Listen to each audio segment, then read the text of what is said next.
This is workout number 4 from week 1 called AMRAP.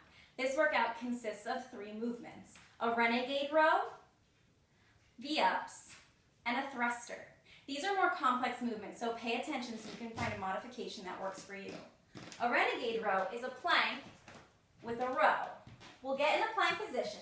I'll start with the most advanced version and work your way down to a modified. That way you know which one will fit best for you.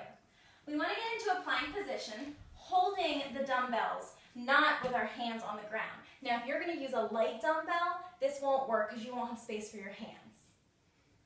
So we're going to go into a plank, making sure that our butt isn't up and that we're not sinking down.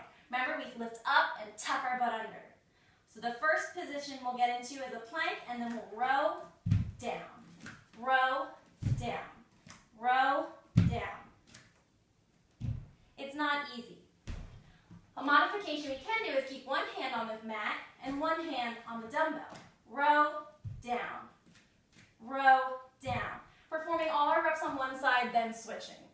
The next modification is using a couch or a chair. We can place our one hand without the dumbbell on the chair, chest over top of our hand, leaving the other arm down. And we can do our 10 rows from here. Then switch.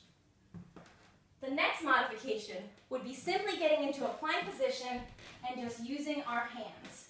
Row down, row down. You're still getting a lot of good work in. You'll find one that works for you.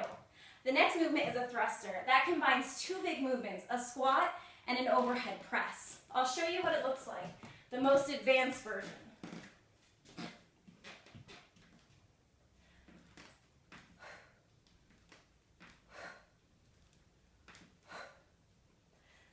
If that's not going to work for you, you can modify it. First, we'll start with the squat. We want to make sure that we know what our body's doing in this squat. Our feet should be underneath our shoulders, so wider than our hips, slightly turned out. As we push our butt down and back, our chest stays up. We want to make sure that we're at least getting our butt below parallel or at parallel at best, okay? As we drive through our heels, we stand up, fully straightening our legs. If that's still kind of hard for you, that's okay. We can use a chair or a couch or a stool.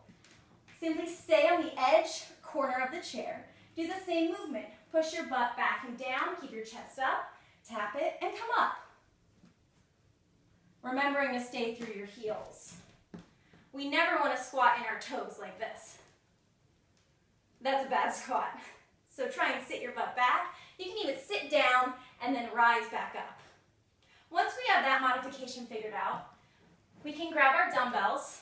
We want to make sure that our elbows aren't out to the side, but that they're in front of our body. Parallel to the ground, not sinking.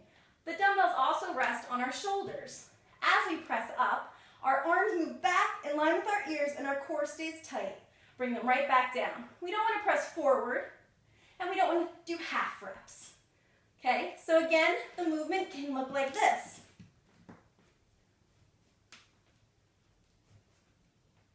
Or it can look like this.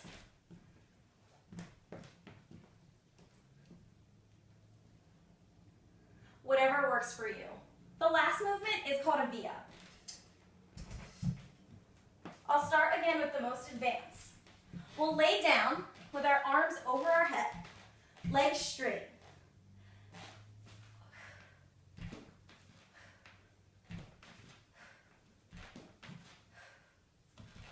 If that's too difficult, we can bend our knees, doing the same thing.